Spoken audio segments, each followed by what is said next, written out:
We're going to do a quick visual literacy review just to ensure that you understand how the elements and principles can be applied to a painting. The painting we're going to be looking at is this one by Jan van Eyck. I'm not going to be covering all the elements and principles in this review, but only a selection of them. The first element that I would like to discuss is color. When you look at this image, there's mainly three colors from the color wheel that predominate, with two colors that are present but in a very small capacity. I'm going to give you a moment to think which you think the three colors are, and I'm going to tell you that one of them is brown. So think about where would brown fit in this color wheel. So brown is actually a form of orange. So even though we don't see a brown on the color wheel, it is there in the form of almost a burnt orange. And the other two colors that predominate are green and red. The two colors that are present in a very small capacity are yellow up in the chandelier and blue, which is in the dress underneath Mrs. Arnolfini's cloak. An interesting thing about these two colors on the right hand side that predominate, which are red and green, is that they are directly opposite each other on the color wheel. And what scientists have discovered, as well as artists, is that these opposite colors, which are called complementary colors, actually heighten each other, which means that when viewed in close proximity, the green makes the red redder, and the red makes the green greener. So in a sense, on the right side of this image, the green and the red are making each other more intense and more vibrant. The remainder of this composition is pretty much brown, or in the orange slice of the pie. The orange is very dark, it's very dull, and in many ways it's pretty much a neutral that doesn't really draw our attention in. So for me, and I'm sure for many other viewers, when we look at color, our eyes immediately are drawn to the right hand side of the portrait, which is where the young bride is placed. The next thing I want to talk about is volume. Volume means how three-dimensional did the artist try to make his subject matter look. And the way you make things three-dimensional is by putting in highlights and shadows. Van Eyck was a master in painting, and he would have tried very hard to create the illusion of reality. Remember, this is before the time of photography, so in a sense this is a wedding photo for this couple. You'll see throughout the image that there are highlights from the light coming from the window, as well as shadows, especially noticeable in the thick folds of Mrs. Arnolfini's lovely green gown. The last element I'm going to discuss is texture. Texture is often what an artist uses to give a sense of reality, the illusion of something being more than just paint on canvas. So although it may be hard to see, if you were to have a close look at the floor, you'll notice that Van Eyck has put a lot of time and effort into creating the grain of wood for these wood floorboards. And then when you look over at Mrs. Arnolfini's gown, you can see the texture. We know that she's not wearing sheet metal. She is wearing a luscious, soft, heavy probably gown.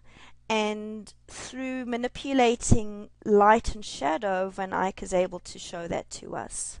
This is very much in contrast to areas that have very little texture, such as the taut bed cover and the wall, which are fairly smooth.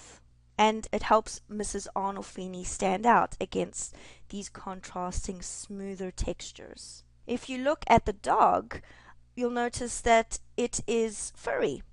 So Van Eyck has allowed his brushstrokes to be very loose and to suggest the sense of fur rather than something that is very smooth. And all these little textures add up They're building blocks to that sense of illusion of reality. Now, looking at the principles, I want to talk about rhythm. Rhythm really is about how the artist leads your eye around the composition. In many artworks, the artist wants you to go on a journey, and it's a multi-layered journey that involves meaning, it involves sense of history, it involves your visual experience, it involves an emotional experience. So there's many different ways to look at a painting, but you've got to take into account that because a painting's a visual expression, that in many ways it's a visual journey. And the way that an artist takes us on a visual journey is through repeating certain elements so that your eye draws around a composition. If you look at Mrs. Arnolfini's green robe, you'll notice that there is a lot of texture and a repetition of folds, especially in the gathered decoration that's around the outside of the gown. And this repetition of pattern leads our eye from the bottom of her cuff around and up towards the bed. And the folds in the bed along the back create a pattern that leads our eye around to the left. Then we might ponder for a little while along the chandelier. And I find myself thinking of the chandelier almost as an arrow pointing down. So as I go down in the direction of where the chandelier is pointing me, I see this lovely mirror that's placed on the vertical center of the composition. And in design, things that are put in the center are often the things we notice first. Now, you may have noticed the mirror first.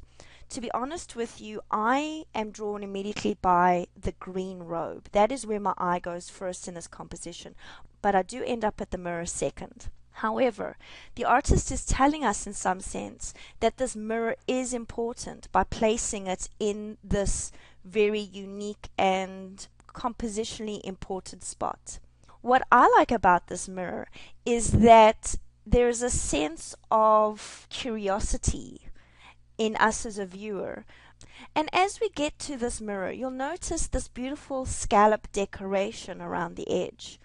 And this repetition of the scallops draws your eye for a moment around the perimeter and then into the center of the mirror, where you can start sort of squinting and trying to see who's in the mirror.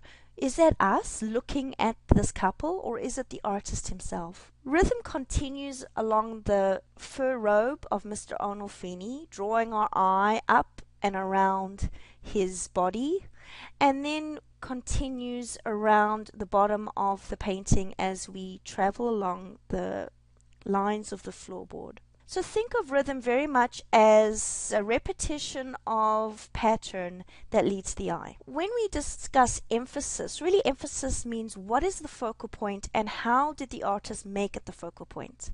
Some may argue that the focal point is the mirror because it's placed in the center, as is the hands of the newlywed man and wife. However, as I've mentioned before, I tend to find myself looking at the woman first. I believe it's partly because of the use of bright complementary colors, while the rest of the picture is fairly dull. But also it comes back to the element of value. If you look at her white headdress, it really is the brightest thing in the whole picture. And it's very interesting how it's almost the exact opposite of the black hat that her husband is wearing. Yet because the whole left side of the work is fairly dark, the hat doesn't stand out for me as much as the white headdress does, as it sort of shouts out at me from the red and the green on the right-hand side of the composition. So for me personally, I would argue that the woman is the emphasis of this image. I'm going to finish off with the principle of balance. Balance can mean how the work is divided, as we mentioned in our visual literacy week. So if you were to cut this image directly down the center, would you say that this is evenly balanced? It's an interesting picture because in some sense the left is very different to the right. The left side, as far as value and color go, is much darker, and it's pretty much composed of one color, which is orange or brown, while the right hand side is much lighter and has a variety of color. So there's that very interesting sort of dichotomy between the two. However, on a purely subject matter and linear level, if we look at this image, cutting it down through the chandelier, down the center of the mirror, and through the poor little doggy at the bottom, you'll find that both sides are fairly evenly symmetrical. We've got a window, a chest, shoes, and a man on one side, with half a chandelier, half a mirror, half a dog. And on the other side, we have the bed, a woman, her rich gown at the bottom, the other half of the dog, the other half of the mirror, and the other half of the chandelier. So in many senses, this is very much a symmetrically balanced picture. I hope that this little review gave you some extra ideas and examples of ways to talk about visual imagery in terms of the elements and principles.